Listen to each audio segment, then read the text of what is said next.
are listening to Joygasm, a video game and movie podcast. I'm Russ, Xbox Live Toaster 360. He, of course, is Steve, Xbox Live Stevavitch.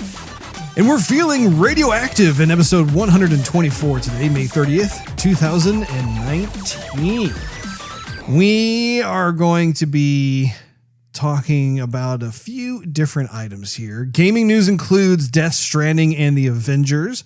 Technology news has Star Wars Galaxy's Edge opening in Disneyland.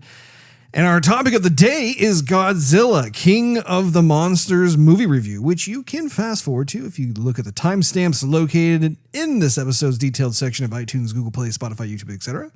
Otherwise, just keep listening. Why, hola.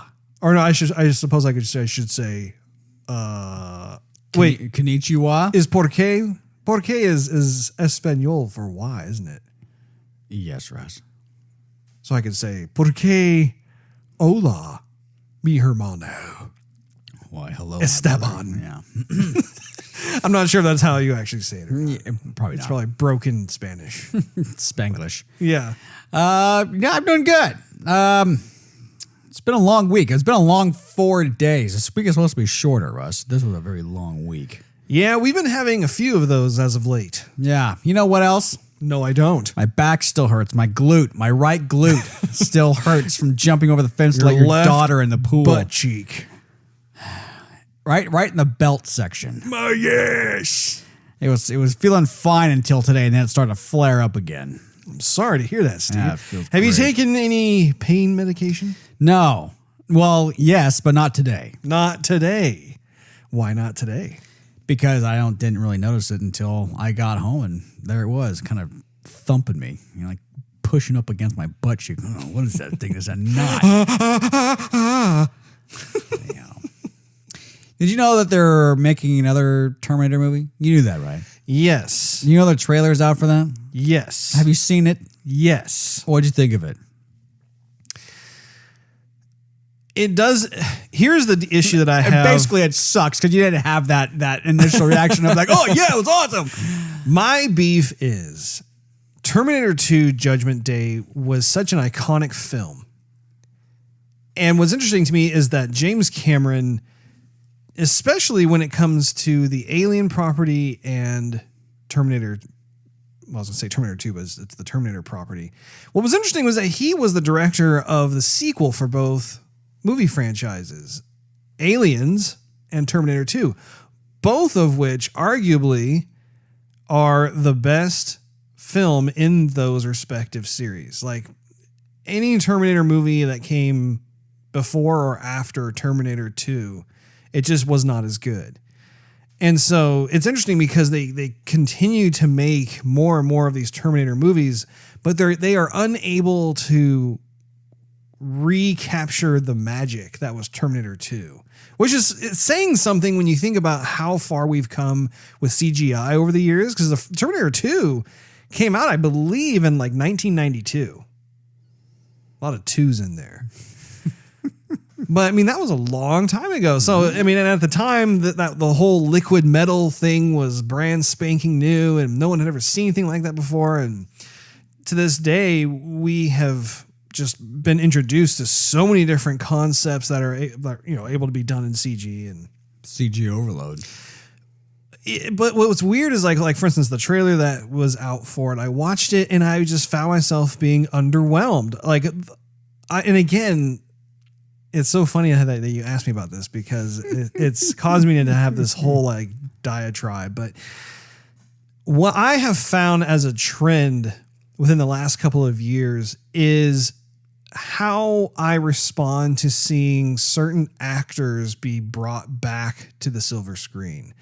So like, for instance, in that movie, the favorite part I saw in the movie trailer for the new Terminator movie was Sarah Connor. Right. Like seeing her step out of the car, that was the highlight of the entire trailer. The same can be said for Star Wars, The Rise of Skywalker. My favorite part of that entire trailer was seeing Billy D. Williams as Lando Calrissian flying the Millennium Falcon. I mean, it's crazy to see that. And even like, if you were to look at some of the other Star Wars movies that came out, that have an aged Mark Hamill or Harrison Ford, those types of actors just have a certain something that, like, I don't know if it's because we were kids when we discovered who they were and we grew up with watching them on screen, or what the deal is, but I find that a lot of the new generation of actors are just forgettable. They all just kind of blend together and don't have any kind of staying power. And I just find that that's how it is with a lot of these films that have come out recently. It's just, it's funny to me how, like, I key on that one thing. And I think the same can be said even like with Arnold Schwarzenegger. You know, Arnold Schwarzenegger is the quintessential Terminator. And I think it was neat how James Cameron was able to bring in this new T-1000. But when you look at this new version of whoever the evil Terminator is, he doesn't really cause any kind of dread, right, from me, as opposed to the T-1000, where I've watched that movie so many times. Every time I watch it, the guy still creeps me out. It's still super spooky the way the character is portrayed. You know what would have been cool is if they used the T-1000 in this movie, where you see Arnold, you're like, oh man, Arnold, you know, oh, he's back again, you know, as the Terminator. And then out steps the T-1000, but he's a good guy now too. That would have been a flip. Yeah. So it would have been a double. So yes, I have seen it, and I guess there is some other kind of Terminator character that it looks like it's like a short-haired blonde female, I believe, and that just seems kind of weird too, the way it's portrayed. And I don't know, like, it's lacking that epic feeling that Terminator 2 had. And it's not limited to that particular film. Like I said, there are other Terminators that have come and gone since Terminator 2 that also just they fail to really be on that level. Right. Yeah, I don't know. James Cameron, I don't know. I think he has seen his day. Well, he didn't direct this movie. Well, what did he do to it? I think he was a producer on it, but he did not direct this latest Terminator movie. Mm-hmm. I'll have to go back and see it because I thought he did everything on it. No, he didn't. And that's the thing, is that, like, as of late, he's been kind of chastised for Avatar. But if you think about it, the man knows how to make a movie. I actually had a conversation with a friend recently about this, and I think just due to all the hype that Avengers Endgame has received and how it has a chance to dethrone Avatar as the #1 movie, I make it a point to also reflect back onto just how many quality movies James Cameron has made. And he's made a lot. I mean, like, he's made Titanic, he's made The Abyss, Terminator 2, Aliens, even Avatar itself from a technological standpoint was very much cutting edge for its day. I'm talking like an overall really good James Cameron movie. Mm-hmm. I haven't seen one since Titanic. It's been a while. But he did, I mean, in his defense, it took him a long time for Avatar to I mean, Titanic came out in like 97, I want to say. And then Avatar came out in, what was it, 2006? 2008? Somewhere around there? Yeah. I think it was around in there. So, I mean, that's a considerable amount of time. That's like a 10-year stint where he was, you know, fine-tuning that whole thing. And then after that, I think he's just been working on all the Avatar sequels, which it's interesting to think about because he's working on 2, 3, 4, and 5, I believe, of Avatar. And I'm honestly not sure how those movies are going to fare at the box office. I guess it's going to be kind of more of a wait and see deal. But anyway, what else is going on with you, Steve? So what I did this week, Russ. See, I knew we were going to have a very special Patreon episode, and which I had a good time with that one when we recorded that. I took my little HTC that has great speakers on it for a cell phone. And you can look on YouTube and you can look up videos, and there's like 38 videos to like one movie basically, and there's an advertisement every 3 or 4 minutes, a little 15-second ad. But you can watch pretty much an entire movie. Some stuff's left out. But what I did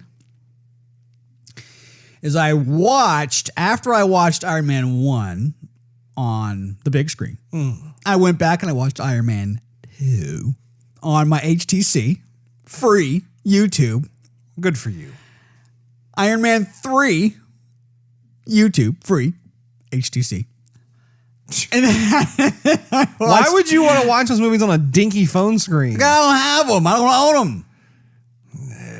I'm waiting until all of them come out. And I'm going to buy the big box. There you go. Via That's Blu-ray. what I like to hear. That's what I'm saying. So I don't want to. I mean, I could have bought them all on DVD, and then I would have to buy them all again on Blu-ray. I don't want to do that, Russ. I don't want to do that. I want to buy them once. I see. So they're not out yet. That's why I did it this way. So I got my Tony Stark film. Oh yeah, I watched the first Avengers also. I stopped. I didn't watch Age of Ultron again, but I was stopped right there. Anyway, that was my nightly activities. I played a little bit of Spider-Man, but that was pretty much it. You know, we had Memorial Day. We did. And I did rent They Shall Not Grow Old. Never watched it. Way to go. It's still sitting there. Good intentions, no follow through. You know, Peter Jackson directed that one, Russ, right? I know. I'm actually curious to watch that one. Oh, are you? I am indeed. No, I mean, it's not one I'm like, oh, I can't wait to watch it. But because it has Peter Jackson attached to it, I'm like, Yeah, you know what's going to happen is you'll say, hey, can I borrow before you send it back? I'm like, okay. No. And then it'll sit here for 3 weeks or longer. I won't inconvenience you that way. Don't worry. You might as well just buy a copy for you and just leave it here. And then you still won't watch. I have to remind you. You know, you still haven't watched all of Sopranos. I don't even know where my disc. I think your Blu-ray player is unplugged. By the way. Oh, really? Yes, it's not turning on. When did you try to turn it on? Tonight. Well, we have been painting in here, so we had to unplug some things. I bought you that power center, so you don't have to unplug one thing to unplug them all, and Well, one we had plug to to plug everything back in. Well, I don't know. You're just gonna have to go back there and get lost in all the wires, see what the heck is going on. I like plugging in things. Well, I think even a couple of my speakers are still not working properly because we had to unplug some of them. I mean, yeah, it's just a mess, Steve. It's in the transitional stage. Interesting. Is there anything else with you, Steve? Well, I did save my work from burning down. I will check this out. Your work from burning down? The office. Did you have a fire? Yeah, pretty much. Almost. Check this out, Russ. Chickity, check it out. What? Oh, what's it all about? Okay. I don't know what to check out. That was my inner beastie boy there. Okay, so. You beast. So I work late, right? You do. I'm just You're quite the dedicated employee. Yeah, I just don't have a life. Anyway, so I'm working late. I'm doing stuff I gotta do. You're sitting on top of the Xerox making scans, aren't you? With your pants down. I don't know who keeps doing this. Where's all my paper going, Steve? I don't know. I don't know. Why does everyone always blame me? You do a little Bert and Ernie laugh in my office. Anyhow. That's the finest ass I've ever seen. That's America's ass. Oh, man. Started leaving my restaurants and the store and everything. Man, where are all these things popping up? You want me to sign it? It's like I'm signing it for you, but it's on me. It's like I can stamp it, and then it looks like I got a tattoo on my butt cheek. Anyway. So I'm there doing my thing, preparing for the next day, trying to finish up stuff, trying to get out of there. And then it sounds like someone's weed whacking outside, but that's like they're weed whacking against the building. It's like, what is going on? Because I saw those people weed whacking, and I'm thinking, why they wouldn't come back. So I get up, I walk down the hall. I'm the only one there. And it sounds like, I'm like, what is that? So I walk up all the way to the window. And I'm looking around and no one's outside. And then I look to my left and we have this fatty Keurig that's plugged into the water system so that we never have to replace the water. Things like totally expensive, whatever. Well, the thing decided that night to get possessed. And so the thing was steaming like crazy and frying itself. So the whole office is smelling like steam and electrical smoke because it's literally melting its insides, right? Are you sure that there was an employee trying to like makeshift it into like some sauna? Yeah. He's over there. What? Trying to blame something on me. I'm out of here. Good night. He's in like some towel. You're like, where'd you find the towel? Yes. It's just like a bunch of paper towels. He's just got it. Anyway. So the thing is not only is spewing electrical like smoke, not electrical. That's kind of a bad. Have you ever smelled electrical smoke? Oh yes. So you know how that smells. So it's emitting unmistakable. All this smoke plus the steam because it's like brewing something. I don't know what it's brewing. And then coffee starts coming out of the thing. I'm like, this is right out of Ghostbusters. Is what's happening. Goes over the counter and the floor and everything, and so I have to yank out the fridge. I'm yanking all the coffee, trying to find where this plug is. Meanwhile, this thing's spitting scalding hot water on me, and yeah, I'm gonna get you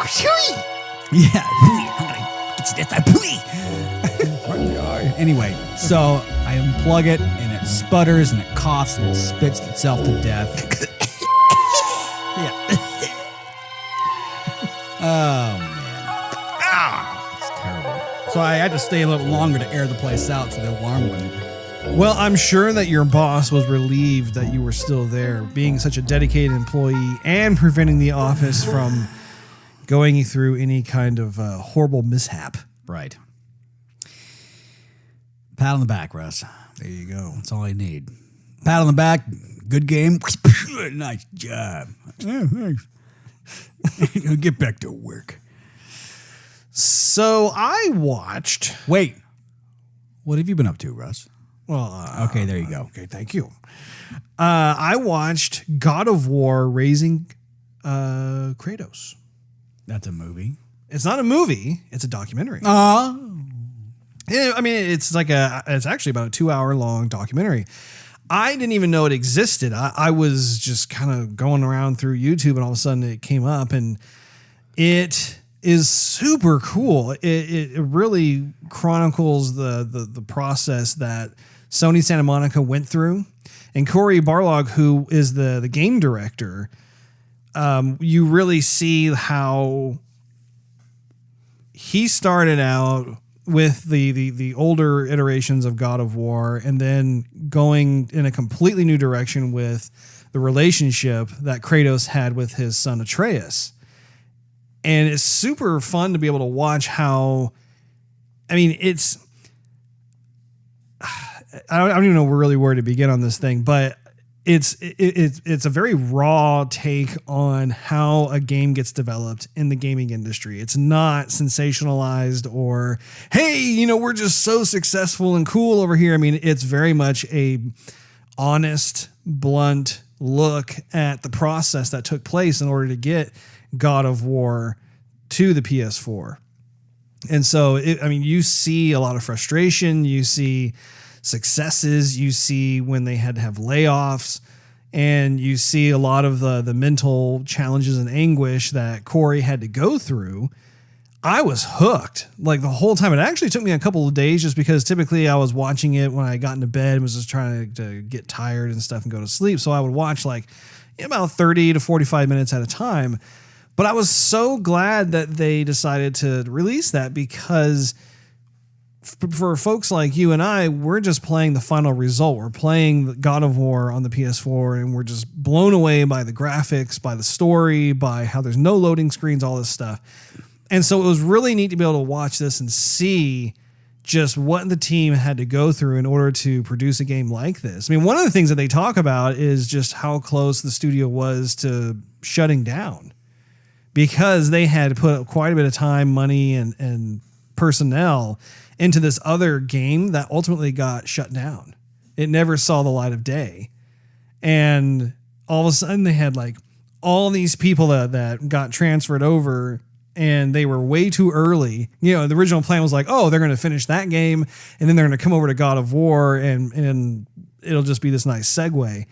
Well, I think that if I remember correctly, they came over, I think like at least 6 months too early or something, if not more. I can't remember what the exact duration was, but anyway, I was absolutely glued, loved watching it. I would highly recommend that to you as well as our listeners if they have not seen it already. But very insightful as to how much risk there is in developing a AAA title game like that. And also what the payoff is too of when you realize you have something special, you've stuck to your guns, and you get to reap the benefit of having all these fans just be completely blown away. So really, really cool. I also watched Bumblebee. Did you? I did. Wow. I remember you were recommending I check it out, and so I did.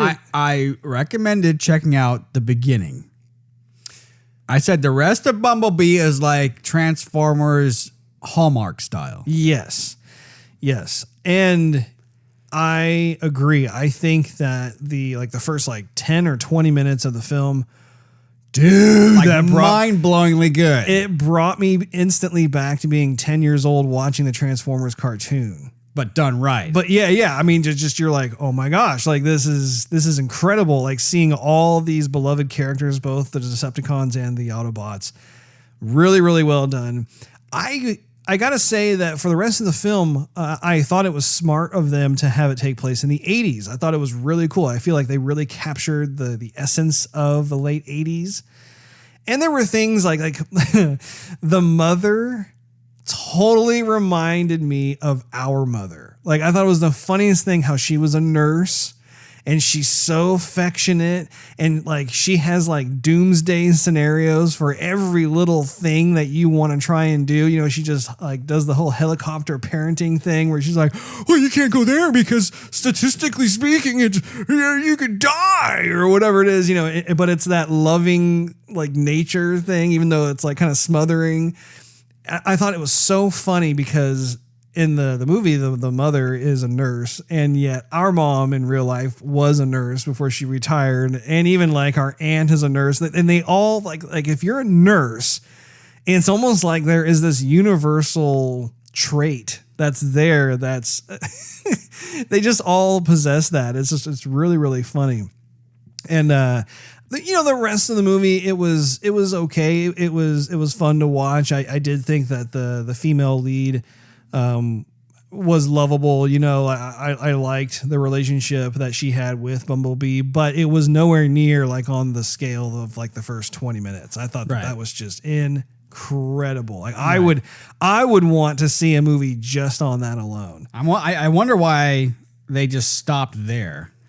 Honestly, I mean, I know they had a story to tell, but everybody who had to see that before it hit the big screen had to have said, "This is good. We should really rethink this and bring out something else. That's just this." This is almost like a foreshadowing to what we're going to talk about with Godzilla for me on my side of things, but there seems to be an obsession that Hollywood has where they feel compelled to have human characters. And I don't really understand that in these movies. You know, like in Transformers, in the cartoon, you did have some human characters, but they were very sparsely used. Right. They were not front and center. It was the Transformers themselves that were the characters. You did not have to rely on that. But it's weird in Hollywood. It's like they just feel like they have to have this whole host of different human characters. I'm like, you guys, I don't get it. Like, I think I will say in certain Michael Bay Transformer movies, like the first Transformer movie and like Dark Side of the Moon and stuff, I thought that it actually worked out well. It's like, okay, yeah, there's a nice blending and meshing of it and all that kind of stuff. But after that, I don't think there's a need for it. I think that they can move beyond that because now you have fans who just absolutely love the franchise. And let's face it, they come to the movies to watch the characters like Optimus Prime and Megatron and Bumblebee and Starscream, so on and so forth. So anyway, glad I watched it. Good recommendation there. I did have fun watching that film. Good. My daughter continues to be absolutely obsessed with Sonic the Hedgehog. We beat Sonic Generations. Wow. And she was very excited. You know, when you guys were over for a barbecue, she, of course, wanted to ride on my shoulders and wanted to go upstairs. You better treasure those moments because she's getting bigger by the day. I know. When she's like 30. She's gonna be like, "Hey, right on your shoulders, Uncle Steve." I'm like, She's gonna be like taller than you. yeah, really. So, yeah, that's not gonna work anymore. Anyway, so we go upstairs, And it's kind of inappropriate. yeah, really. And so she sees my TV and my Xbox, and she goes, "You want to play some games, Uncle Steve?" Honey, I don't have Daddy's games. I think I have Crash Bandicoot, but I don't know how much your attention's going to be kept with Crash Bandicoot. Let's go back downstairs. She has been very curious to go upstairs more and more.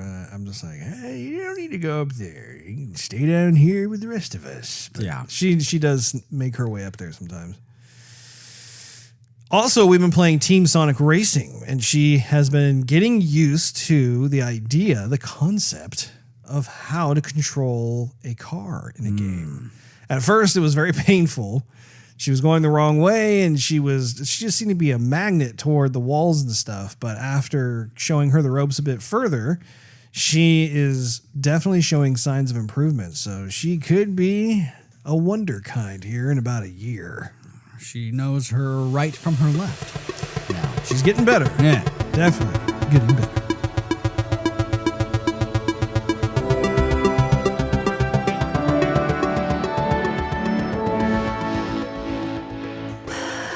Well, in some gaming news, we have a couple of items I just wanted to talk to you about there, Dave.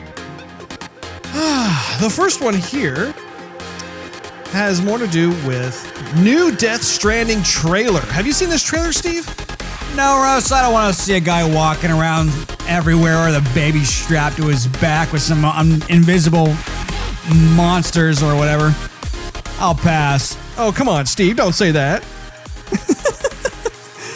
Well, anyway, the new trailer is almost 9 minutes long.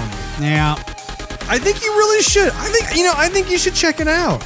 Nope. I think you will be pleasantly surprised as to how much more depth is in it. I'll pass. It offers a better idea of what the story's about. I bet it'll be shown at E3. I'll wait till then, Russ. Well, just so you know, you get to see more gameplay. You get to see some actual fighting gameplay mechanics. You'll see that you can ride vehicles. You can go into the past or alternate dimensions. I mean, it's not as abstract as some of the previous trailers that we've watched. So I don't know. It may be worth your time to check it out. But I have to admit, I do think this is probably going to be more of a Russ title, not so much of a Steve title. Right. But maybe, you'd be willing to sit on the couch and watch your brother, Or take a good nap. The release date apparently is going to be November 8th of this year, so it'd be a good wintertime game to check out, I'll be playing Final Fantasy. Oh, and you need to come over here for that too, No. so I can watch it. You have to come over. Now, the second thing here is that the official title of the Avengers game has been revealed. If you recall, actually, did you hear about this story? No. Okay. So, Crystal Dynamics has announced the official name of the game that it's been working on here for the past couple of years. Originally, they were just kind of calling it the Marvel Project or the Avengers Project. But the game is officially titled Marvel's Avengers. So not too far from the Avengers Project. You're like, okay, well, that makes sense. That's one out of the two words. It works for me. Okay, it's by Marvel, and it has to do with the Avengers. What do we call it? Now, it is confirmed that the game will be at E3, so it'll be the first time that we'll be able to see perhaps some gameplay from this highly anticipated title. And there you go. I'm actually curious what the storyline's going to be.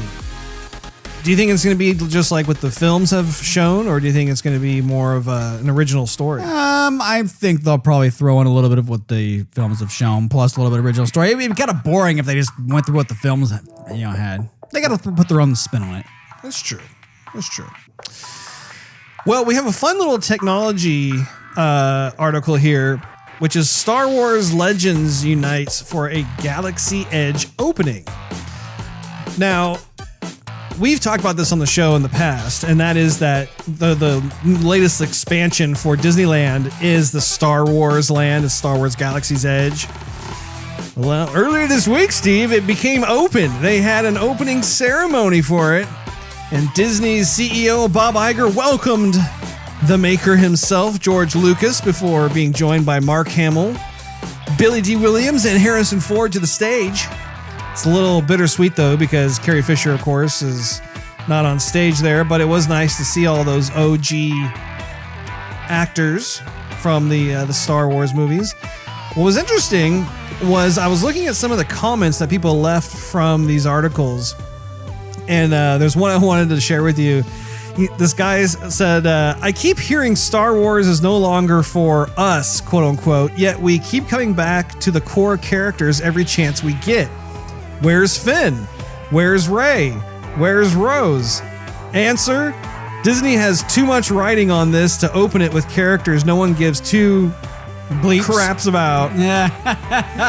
Which was really, I mean, it's very telling in terms of, yeah, like there is so much there. And I mean, there's other comments too about, like someone else said, one of the most shockingly bad decisions in movie history not to have any proper reunion scenes between these guys in the new trilogy.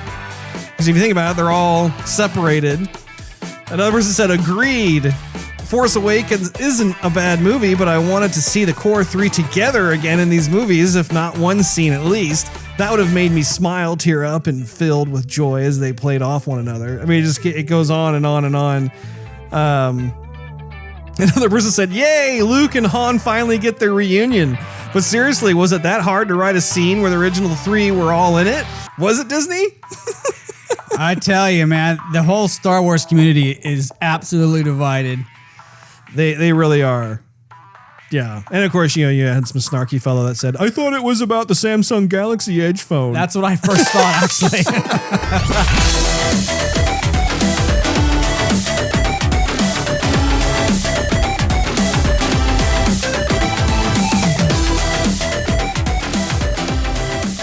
Blow up a couple of nuclear warheads and let off a mighty roar. It's time for the topic of the day.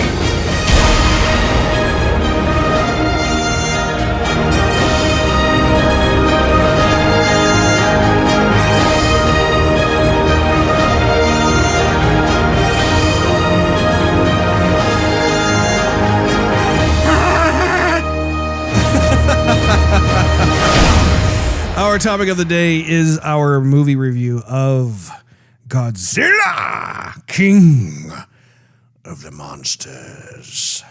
Steve. Yeah, Russ. What are your high-level, spoiler-free thoughts of this film? It's been a while since I've fallen asleep at a movie, Russ. But I was getting the nods. I'm just going to be honest. I was getting the nods. How would we like you to be honest? And, the seat only went back so far. And that's probably a good thing because it doesn't go back further. Because I definitely would have fallen asleep. I had to prop my head up somehow. And I ended up leaning my head on my finger, actually my cheekbone, for so long that I ended up getting a zit right where I was holding my head up with my fingers. So, but yeah, I didn't sleep through the whole thing. I would wake up basically towards the action scenes. All the other dialogue with the other characters was nappish.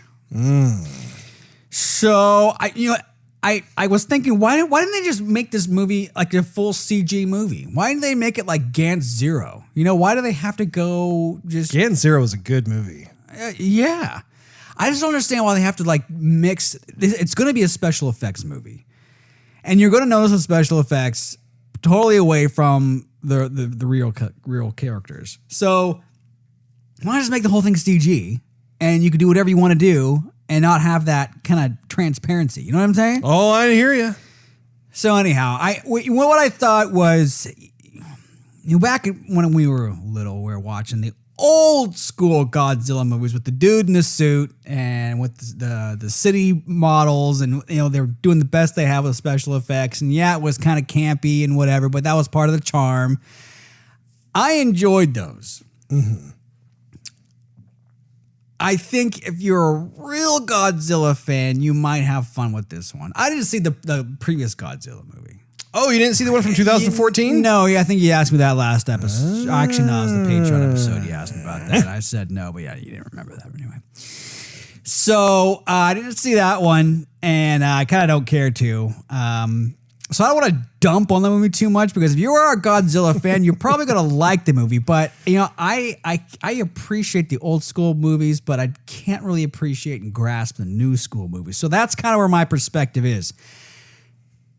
What did you think, Russ?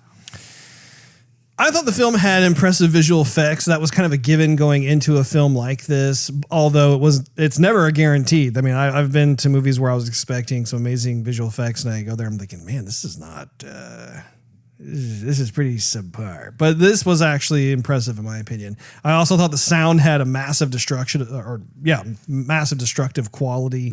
It was massive obstruction. Yeah, I know. I'm like, and my eardrum. The word kind of all of a sudden decided to flip over to something else and made absolutely no sense whatsoever. Obstruction. I felt the human characters were not interesting at all. Yeah. There were only, I was surprised how there were only 4 monsters fighting each other. This is really not much of a spoiler. I think it's more of a kind of a heads up. As the title suggests, King of the Monsters, I was really expecting like a Royal Rumble of different types of fights and stuff. So just be forewarned, it's not what the title is making it out to be. I do hope that the future sequels will scale back. And this is what I alluded to earlier. I hope they will scale back the human stories and just focus more on the crazy monster fights, because these people that are in it are just, I mean, it's just, I find myself just thinking, get on with it already.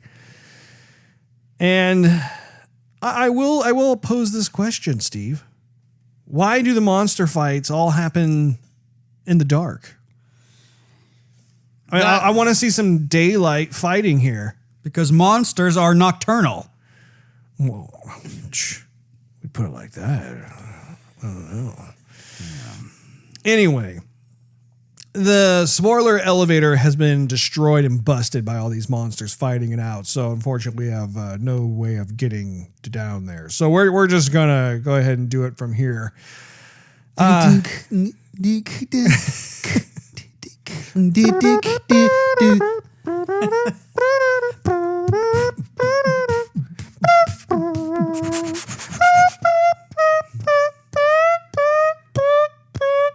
Okay.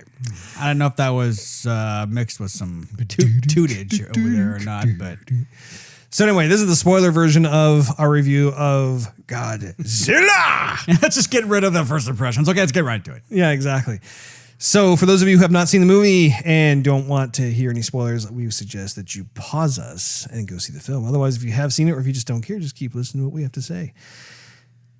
Now, in this movie, okay, let's go into plot here. Was there one? Not really. I will say, okay.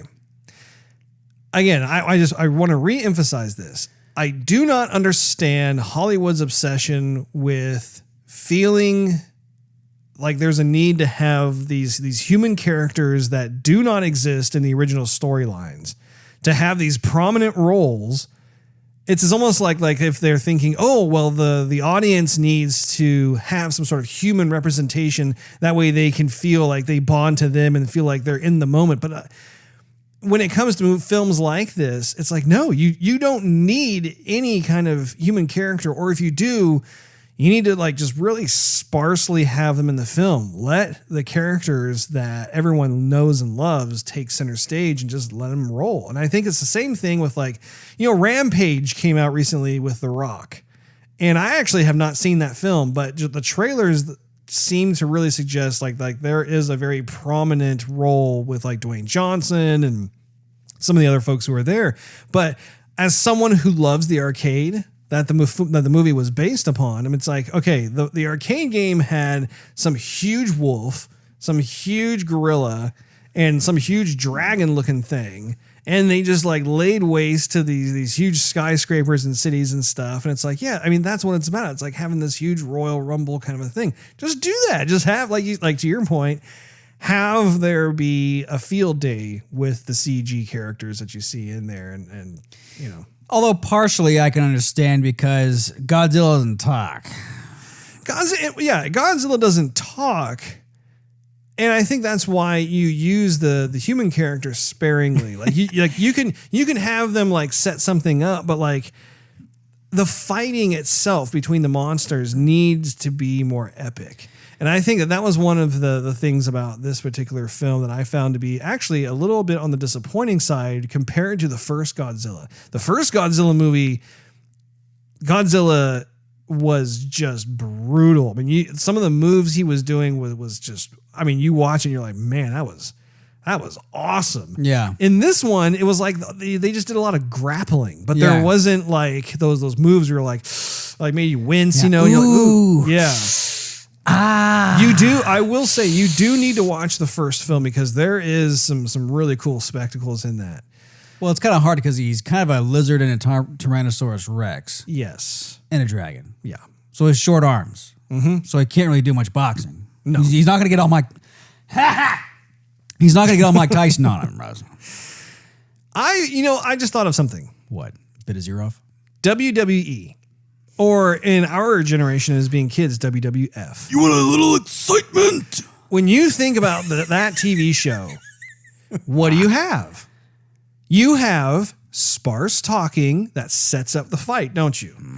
You Sometimes, have, yeah, you know. Well, now, what do you have to say here, Macho Man Randy Savage? You know, like, and then they're going through their whole thing, and it's literally like soap opera for young boys, prepubescent boys.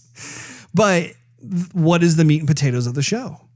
Fighting. Exactly. It's the huge Royal Rumble in the cage. Yeah, the fighting actually wasn't that great either. Yeah, it was a lot of bashing into buildings, dust flying everywhere. Then people got hurt and monsters got hurt, and then they weren't hurt anymore and they were A-okay. And then more grappling, fire breathing. Am I missing anything? There was Mothra, who was like the queen of the monsters, and then she was just a big moth and didn't do anything, flew around a little bit. And then the Japanese doctor was A-okay being pets to Godzilla, even though they couldn't communicate with Godzilla. And then, I mean, this is just me in and out of consciousness throughout the movie. I would wake up and go back to sleep. I mean, pretty much whenever there was a loud noise, I'm like, okay, piecing together, okay, they're fighting, and they have this device, they're communicating with the monsters. People are scared, there's a marital dispute with the kid, and what else? Did I miss anything? No? Okay, back to sleep. Yeah. Leaning on some guy's shoulder on my left. Oh, sorry about that, bro. The weird thing too is that the cast actually is a good cast. Like if you look at the actors, you have Kyle Chandler, who we're fans of from Friday Night Lights, as well as The Wolf of Wall Street. You have Vera Farmiga, who I'm a fan of Vera's from The Departed with Leonardo DiCaprio and Jack Nicholson. You know, I thought she did a great role with that. You have Ken Watanabe, who I'm a huge fan of. Of course. And you got the girl from Stranger Things. Yes. I mean, you have so many different, and her name I think is Millie. But all these actors who like we've seen them perform in other TV shows or movies, and they're fantastic. They're fantastic actors with terrible script. Exactly. Like it's amazing to me what happens when you have a weak story and a weak script, and how you can tell on screen they're trying to work with what they have. I mean, you even have the guy. I'm trying to remember his name, but he's the guy from Game of Thrones. Yes. Yeah, and he was the voice of the army general guy from The Witcher. Right. Yeah. Yeah. I mean, I'm a huge fan of his as well, and so yeah, I found it particularly disappointing how you could just it was very apparent that they did not have a strong script to be able to draw from. And which I think they had a while to work on this movie too. If I'm not mistaken, it was like 4 or 5 years. Yes, and I think they had a different director attached to it and that sort of thing. But anyway, I think too, it's also a byproduct of what happens when Hollywood seems to think like, oh, we have to have all this stuff thrown into the plot. Like they're shoehorning in like the failed marriage and this kid and all this other stuff and a sacrifice. And I'm just like, this none of this stuff I care about. I really like all these things you're trying. I can tell you're trying to make me feel all these things. And I have come here for the sole purpose of watching monsters fight each other. That's it. That's all I want. And I think that was also a similar problem with Pacific Rim 2. Because the original Pacific Rim, you have the Jaegers, these huge mech warrior looking robot things that are skyscrapers tall, fighting the kaiju, which are these huge organic alien monster things. And, Guillermo del Toro did such a nice job of introducing these characters who controlled the Jaegers.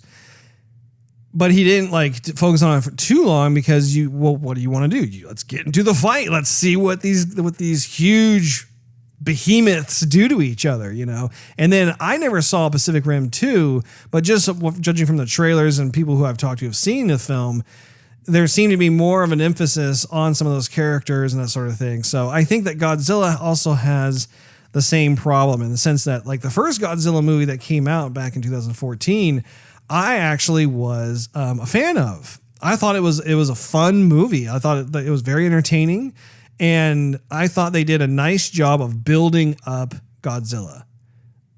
It wasn't like they're, oh, here he is and he does his thing. Like you really did get a sense of threat from a human level where just his sense of mass and scale is just beyond anything that anybody has ever seen before, and definitely has that kind of wild animal in the zoo kind of vibe about him, that sort of thing. And you do get that in this as well. I will say there's that particular sequence where they're underwater and they're tracking Godzilla, and then he's coming toward their underwater base. And then they decide to shut their weapons down and open up the shield, and you see him swimming toward. I thought that actually was cool. Yeah. I was like, ooh, this is feeling pretty scary here, is having him, and especially when he decided to swim away and did that kind of quick blast. Those types of things do remind me of what it's like to go to a zoo and you're standing before some sort of huge creature that could totally kill you, and maybe they decide to go to a different part of their cage or whatever, but it startles you because you're like, dude, this is a very impressive display. That thing can totally tear my arm off and beat me over the head with it. I like it. You want a peanut? Yeah. Want to eat out of my hand? Another part of the plot that I thought actually was decent, and I wish that they spent more time with it, was when they discovered that there are these tunnels or these paths that actually go through the Earth's core, allowing Godzilla to be able to traverse throughout the different seas very quickly. I thought that was a pretty novel idea, and especially when they discovered kind of Godzilla's lair. I thought that was really fun to be able to go deep sea diving.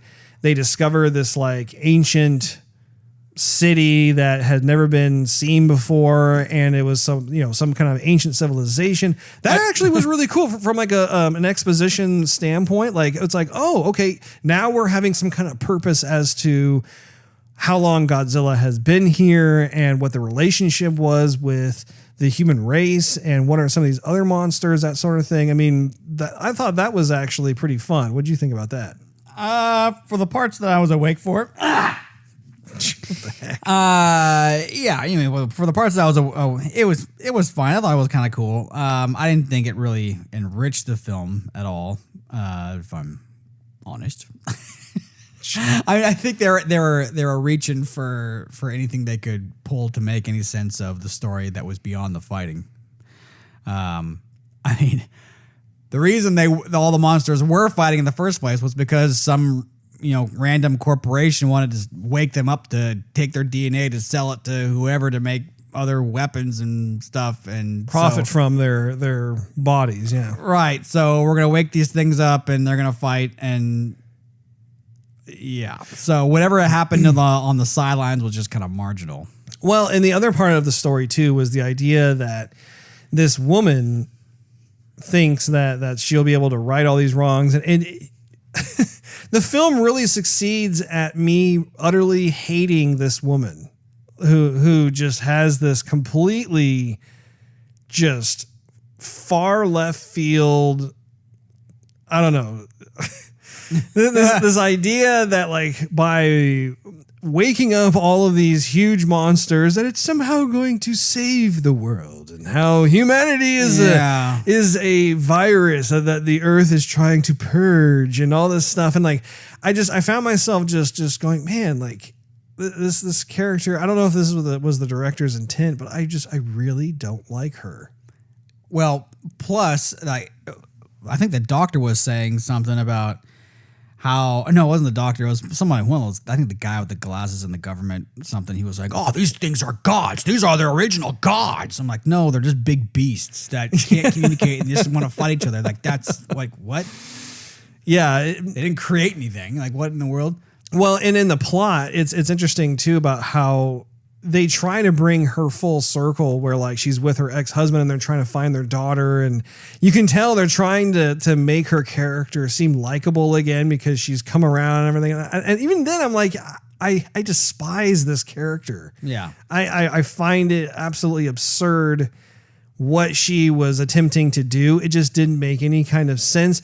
And I mean, I suppose that there are a lot of, there are probably people out there in the world who would try and attempt what it was that she was doing in the film, because I gotta hand it to you. I mean, there are some cuckoo people out there, rich cuckoo people. Yes. So I mean, it's I don't know. Like the plot itself, I didn't think was particularly good. I thought it was personally forgettable. I think there could have been a much better vessel for how these monsters make their big reveal. And speaking of monsters, so in the movie they talk early on about how they have found 17 monsters. I was awake for that part, right? We never saw 17 monsters. Like, why was that even a detail in the movie? Why would you bring that up and then only show us 4?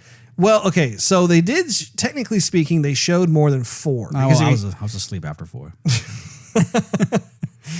I mean, you have the Ghidorah, which is the serpent, the dragon with the 3 heads. You have Godzilla. You have the Mothra. You have that Firebird. So that's 4 right there. Yeah, was that? Well, was there one Firebird, or was there 2 kind of fiery looking? I was like an owl, and then something else had a different kind of head on it. They looked maybe kind of so. Then you had a couple spidery looking things. Yeah, then you had kind of almost a woolly mammoth inspired looking one. But he only came in the end, though. He didn't really do anything. He had, again, a lot of these monsters had like 3 seconds of screen time where they were talking about how they were laying waste and destruction across the globe because the Ghidorah had some sort of frequency it was emanating that was somehow giving orders or control over these other creatures entirely. Was it me, or what? At the end of the movie, did they just keep on saying "All hail to the king"? Like way too many times, like, oh, hail to the king. Oh, he's the king. Oh, he's the hail to the king. He's the. I think those were the ants that were surrounding you, trying to get a kernel of popcorn from you. Possibly. Oh, thanks, guys. I appreciate the respect. Another one. Kernel. What did you think of the design of the Ghidorah? I thought it was one of the highlights of the film. I thought you could tell that they put a lot of TLC into the animations and the look and stuff. I did think it was pretty cool. Yeah, I mean, it was cool. I like how he was emitting lightning-ish stuff. Instead of fire, it was something else. And then at one point when all the U.S. military was coming in with Godzilla, because Godzilla's got that alliance with the U.S. military. Yeah, that was a little hokey right there. I'm like, what? But and then when he spread his wings and then like fire and lightning came out everywhere. That was actually I was like, oh snap! Now the movie's getting good. yeah, that was quite the spectacle for sure. And that was it. I'm like, nah, I'll go back to sleep. But so that was cool. But I mean, again, as I said earlier, there was times when Godzilla was getting his butt handed to him, and then there was times when Godzilla was handing their butt back to them, and they're like, okay, that thing's got to be dead. And then that thing got up with no blood, no scars, no wounds, and then it was like rematch, fight. Start all over again. Yeah. Just like in Tekken or something, I'm telling you, I really do. I don't understand why they decided to take this particular approach. And especially like I said just now, having said 17 monsters, it's like, show me the Royal Rumble. Like if you're going to have a title of a movie that says Godzilla, King of the Monsters, I want to see him reassert himself as, King of the Hill. I want to see some gnarly, brutal fights going on. Even they don't have to all be against him per se. Like, it's just all these monsters just doing all kinds of crazy stuff to each other, and it's slowly whittling down. And then, you finally get to the main event, which is the Ghidorah, the Ghidorah with Godzilla. I mean, it's like I said, WWE. Like, you have the whole Royal Rumble thing where people are getting tossed out of the ring and body slam and stuff. And then it all comes down to two sweaty men. And they do all kinds of crazy moves against each other, and the crowd's going wild, and you don't know who's going to win and all that. I mean, it's like that's all you need to do. Like, you're totally overthinking it otherwise. Godzilla grabs a foldable chair, bashes it over the head. Like, where did that come from? I don't know. It's cool. It's tacky, but I like it. And technically, he could do that. He could take, like, instead of a chair, he would take like a billboard and, with his little arms and whack him over the head. Oh, that looked like it hurt. Are those streamers that Godzilla has tied to his arms? Fireworks come out from either side. Like, whoa! Oh, man. Godzilla's like running up against some trees, like bouncing off one side to the other side, then body slams the thing. We say these things in jest, but that it would actually have made the movie a whole lot more fun to watch. What if? I mean, you're going to see a Godzilla movie, for crying out loud. So you're not going to be watching Saving Private Ryan. No. You're not going to be watching Schindler's List. It's going to be an action movie, and it's gonna and being an action movie, you want to see some good action. Right. It's gonna be CG, so you want to see some good CG. Why give it terrible script, throwaway characters, and bad fighting? Like, that's not a good recipe for anything. Even if they just said, okay, we know the dialogue is gonna suck. Okay, that's okay, right. Our audience is not gonna be, the mature. I'm gonna watch. Whatever. Anyway, they're going to be people who are going to want to see the Godzilla stuff. So let's give them what they want. Yeah. And let's make it campy. I mean, for example, I never saw Sharknado. I never saw that either. I had friends that went to see Sharknado, and then, or I didn't go to see it in the theater, but it was out on DVD, and they were recommending it to everybody else, saying, you have to see this. It's campy. It's like a B-rated movie. It's funny because it's so terrible. Mm-hmm. And there is a following of those types of movies because they're fun and funny to watch. Right. And you can't take them seriously. So I guess if they would have thrown some of that in the movie, that actually would have improved it. Well, and I don't think that they should have gone the funny route with Godzilla. Right, but I mean... And I think, like I said, you need to watch the first one because I'd be curious to see if you think it's better than this one. I think it is. I personally was like, yeah, I dig this. The second one, though, they just overthought it and they needed to stick to the basics of it. What did you think of the visual effects? I wasn't that impressed. Really? Yeah. Hard man to please over here. Some of it was pleasant, like when Mothra opens up her wings and that was water. really cool. I mean, it was beautiful, but I mean, we already saw that 20,000 times, and all the trailers we've seen from now previous for like a year. So I mean, it wasn't anything new. That's a good point. So I don't know. When I think of special effects movies, like I would think of Avatar I hated the story, but Avatar special effects, awesome. Jurassic Park, incredible story, incredible special effects. And so you have Godzilla, which is going to be a special effects movie, but I just didn't think it was all that great. I mean, there were times when we were close up to Godzilla and I thought, man, Godzilla looks pissed. What else is going to happen? But I don't know. I couldn't get behind it. I was waiting for a lot of the other monsters to do something cooler besides just bite each other and fly. And yeah.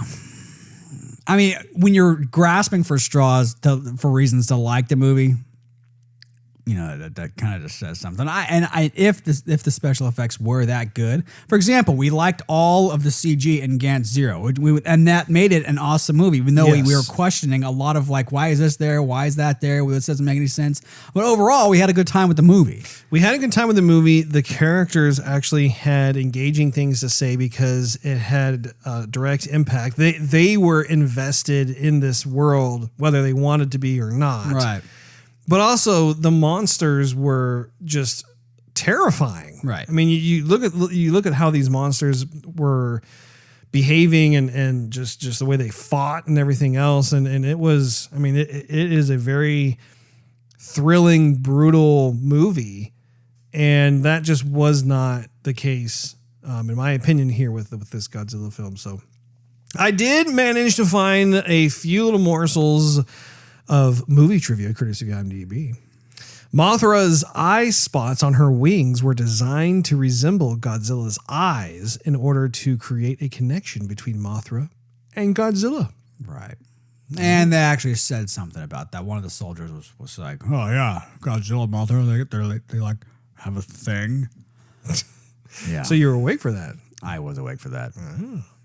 Godzilla, King of the Monsters, is expected to set up the confrontation Godzilla will have with King Kong in the upcoming Godzilla vs. Kong 2020 film set for release in 2020. So I figured that much. Here's the thing. I like King Kong. I like me some King Kong. And I want to see Royal Rumble between King Kong and Godzilla. Well, you got to, because King Kong ain't got no fire. He ain't got no radiation. That's right. That is correct. But I'll tell you what, he brings a thunder. He does in his own way. But I mean, when I see that, it instantly makes me think of that classic, that black and white stop motion film of the T-Rex versus King Kong. Even that dated film with how choppy and everything, the animation was, it was still a brutal fight. Like you're watching it and when King Kong breaks the T-Rex's jaw and he's standing over him screaming and beating his chest. I mean, all of that, I'm like, ooh, yeah. It felt like a Royal Rumble between these ginormous beasts. And I hope they go back to basics when it comes to that particular film. I don't want to see a bunch of humans just spouting off useless exposition. I want to see some monsters fighting it dirty. Kicking each other in the balls.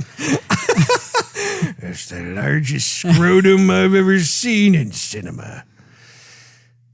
Okay, so cranial scans indicate each of Ghidorah's heads possess different levels of cognitive function and possible independent thought. Right. The middle head is the most intelligent, acting as the alpha. Right. While the left and right heads are more akin to its lackeys.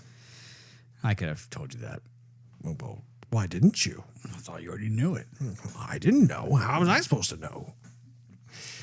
I think technically speaking, when the Mothra threw the spiderwebby stuff, it was the middle head that was one of the heads that got caught in the web, and I think it was the right head that actually freed the middle head. So, I mean, maybe it's just happenstance or coincidence that the middle head was at the wrong place at the wrong time. I'm just saying. It could have fooled me about who the intelligent one was. Finally, Michael Dougherty later revealed that the name Godzilla is not the primary name of the monster, but a nickname with the scientific name used within the film's universe being Godzilla. The resulting scientific dubbing of Titanus Godzilla comes from the Latin term Titanus, meaning Titan, and Gojira, meaning Godzilla in Japanese. So, hey, I find that to be actually more interesting than many parts of the film. So, in conclusion, Steve, what kind of rating would you give this film? Well, I'd give it a 2. Don't think it deserves anything really less than a 2. Like I said, I'm coming at it from the perspective of I like the older kind of campy movies. I hadn't seen the one that you're talking about. Your expectations. My expectations. Whose expectations? Somebody's expectations on the planet are not going to be that high when you're going into the movie. You go in because you want to be entertained by something. You know what I'm saying? But you just don't walk in there thinking that it's going to be wonderful or that you're going to be writing home or bragging about it to your buddies, because you're not. I think that the actors were great. I think the script sucked. I think they'd be afraid to put this movie on their resumes. That's what I think. Steve, it is uncanny to me how we have been simpatico with our movie reviews over the last several movie reviews, because I, too, give this film a 2-star rating. Nice.